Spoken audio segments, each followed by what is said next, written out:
За, иргэн таныг хуулийн нэмэлт өөрчлөлтийн төслийн хилэлцүүлэгт урьж байна. Юу гэхээр иргэд оршин суугчид хоорондоо нийлээд өргөдөл гаргаад цахимаар гарын үсэг зураад Монголын дан системээр нэвтрээд баталгаажуулаад тодорхой тоонд хүрсэн бол тухайн дүүргийн эсвэл нийслэлийн, сумын, аймгийн иргэдийн төлөөлөгчдийн хурал хилэлцдэг байх. Ийм өөрчлөлтийг Монгол улсын засаг захиргаа нутаг дэвсгэрийн нэгж түүний удирдлагын тухай хуульд оруулахаар боловсруулсан байгаа. Тэгээ өчигдөр төрийн ордонд бид хилэлцсэн маргааш бол 2 цагаас Баянгол дүүргийн иргэдийн хурлын танхимд иргэдийн хурлын байрны 2 давхарт хийх гэж байгаамаа.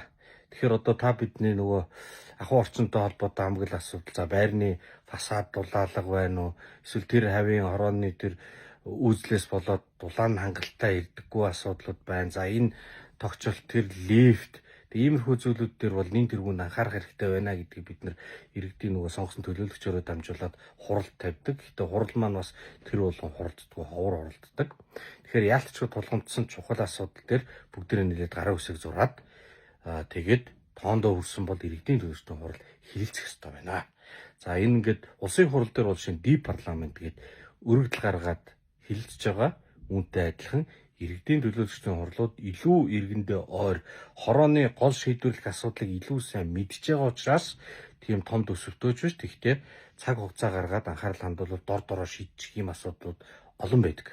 Ийм болохоор иргэдийн төлөөлөгчдийн хуралд оршин суугчдын гарын усыг цахимаар аваад хилэлцдэг байх. Энэ нэмэлт өөрчлөлт чухал гэж үзэж байгаа. Хоёр дахь нь болохоор иргэдийн нийтийн хурал гэж бий. Иргэдийн нууцын хурлын дараа бид нар хорооны зохион байгуулалтыг хийдэг. Тэгэхээр энэ зохион байгуулалтанд иргэд ажил албатай хүмүүс төр болгон оролцож чаддгүй. Тэгэхээр иргэдийн нийтийн хурлыг биеэр болон цахимаар одоо хийж болдог байх. За ийм хоёр иргэдийн төлөөлөгчдийн хурал, иргэдийн нийтийн хурлын цахим оролцоог хангах хуулийн төсөл төр та бүхэн эрт саналаа хэлээрэй. Баянгол дүүргийн иргэдийн төлөөлөгчдийн байрны 2 давхрын хурлын заланд маргааш буюу Баасан гарагт 14 цагаас нээлттэй шүү. За баярлалаа.